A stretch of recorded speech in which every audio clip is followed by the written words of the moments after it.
Alright guys, llamapen here. We're a few weeks into NHL 22, so I figured I'd give my thoughts on the gameplay so far.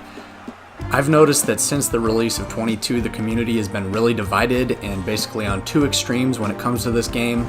Half the community seems to think it's one of the best NHL games ever, and the other half seems to think the opposite, that it's one of the worst.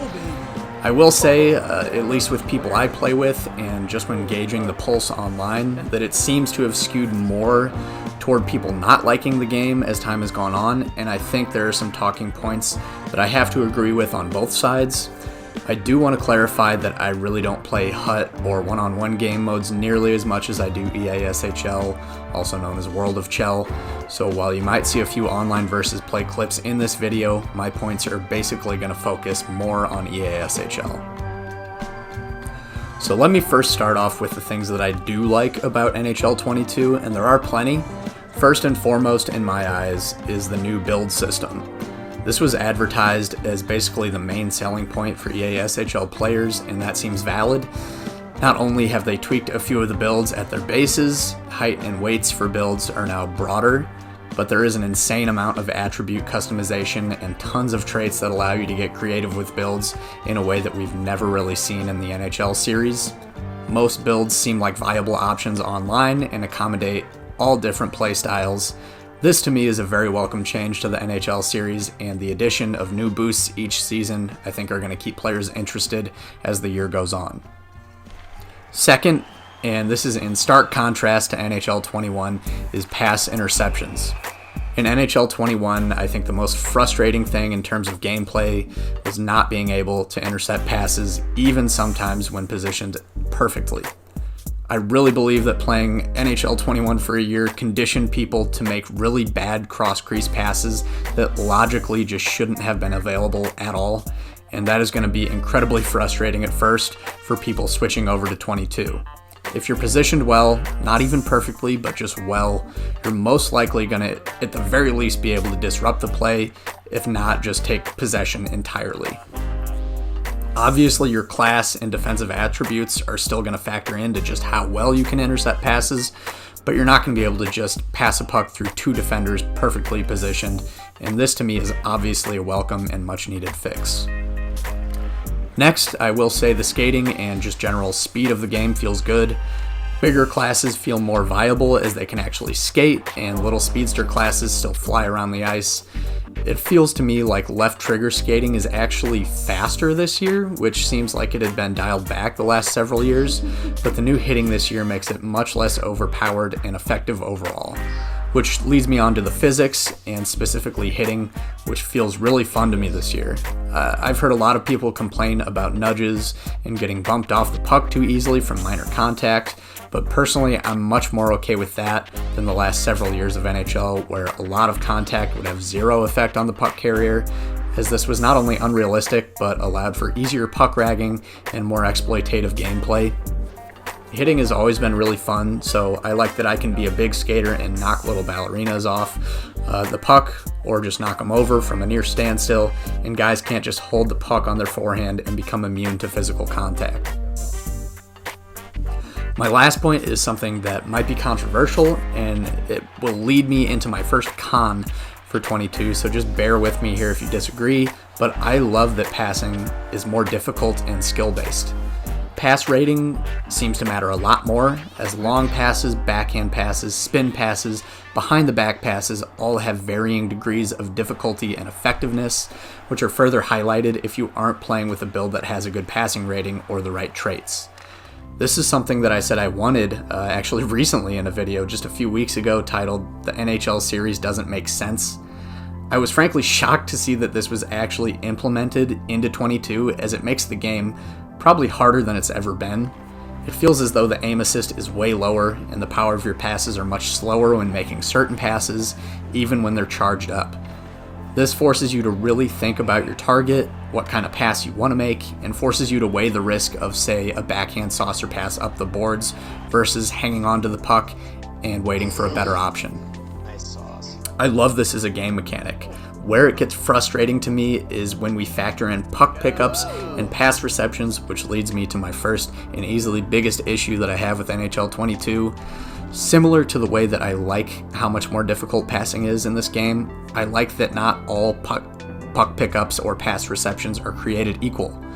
I like that if I wire a fully charged pass to an enforcer who's in close range, he's not just going to easily corral the puck. He might lose the puck or fumble with it or just have trouble picking it up. Where it gets a little ridiculous for me is when skilled players can't receive basic passes from other skilled players.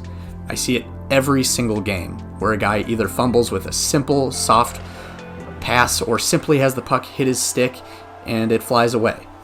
Now, we can argue whether or not this accurately mirrors real hockey. Obviously, even McDavid has lost the handle on a simple pass before, but it simply doesn't make for fun gameplay when there's just so little consistency in picking the puck up on simple plays.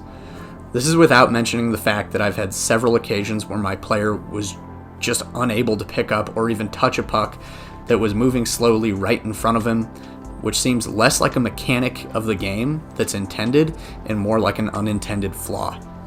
I get what they were trying to do with this, but it really just feels like they made everyone shitty at puck pickups just to justify certain traits existing that would otherwise not be necessary or used by anyone. Another problem with the series currently is poke checks. I've seen a lot of people complaining about this, and to me it's completely warranted. I think it was NHL 18 when poking from behind became basically a guaranteed trip every time, but now it is the exact opposite, and a lot of people, including myself, are having a hard time adjusting. I find myself getting poked and getting poke checks in situations where it either shouldn't be possible or should absolutely result in a trip. As a result, defenders are just spamming poke and getting rewarded. If I work to create a breakaway or odd man rush, there's just nothing more frustrating than a defender a stick's length away poking me from an absurd angle and getting away with it. It's to the point where if my opponent had a breakaway and I just wanted to trip someone on purpose before they got the breakaway, I probably wouldn't even be able to purposely trip them. I did also plan in this video to talk about the desync issues that everyone was dealing with in the first couple weeks of the game's release, although a patch seems to have fixed that for the most part. I will say, however, that there are just a lot of generally buggy things in the menus and lobbies that still exist. Maybe this is because I'm on PS4, but there's like a 2-second delay sometimes when I press certain buttons on the menu, and the menus take a while to load. Sometimes I have to press something 2 or 3 times for it to register at all. I've seen glitches in the lobby where my whole team is in the lobby with me, but I can't see any of them, or vice versa. Guys don't load into games with the team, or there are visual glitches where we can't see another player on the other team on the load screen, and we're not sure if they just dropped, or we just can't see the player's icon. This doesn't happen every time, but it is pretty frustrating and confusing when it does, so I thought I would mention that. I also cannot believe that there's a voiceover that gives you useless tips on every menu screen, and there's no way to turn it off. This is super annoying. I don't even know who this Carlin woman is, and yet I feel like I hate her. Carlin here, and I just wanted to talk about an incredible goal I witnessed here in the world of Chell. It was an incredible lacrosse-style goal. The mission came from behind the net to fool everyone, including the goalie. That level of skill is... This is also a small thing, but I don't like playing with the icons over my head. I feel like it doesn't change anything about the way I play, knowing what main trait my teammates or opponents have on, and it's just too much. I play with it off, but now I feel like the icon over the skaters' heads are too small and makes seeing who has the puck difficult, even when as large as possible. So I'd like to see an option to use the old icons, or just make those icons a different shape or size. I also think AI goalies are just way too good at stopping unscreened cross creases and one-timers. I don't know, I feel like EA just heard crybabies complaining about how they trip too many people and get scored on with cross creases too much, so they listened to the completely wrong people and tried to accommodate them. I've never had an issue with one-timers being the best way to score. They should be. If NHL players in real life gave up as many golden opportunity, wide open one-timers and cross creases right below the hash marks, then you'd see as many of those kinds of goals in real life as you do in this game against people who are just bad at it.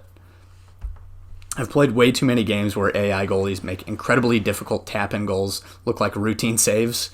How about instead of that, we make it so goalies understand when a cross crease is being defended and don't cheat off the post when that's the only place the puck carrier can score? How about that?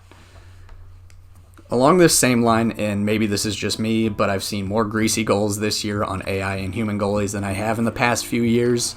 And when you combine that with the fact that, at least in the case of AI goalies are bad at stopping 5-mile-an-hour squeakers and amazing at shutting down cross creases, it just doesn't make for a realistic or fun experience at times.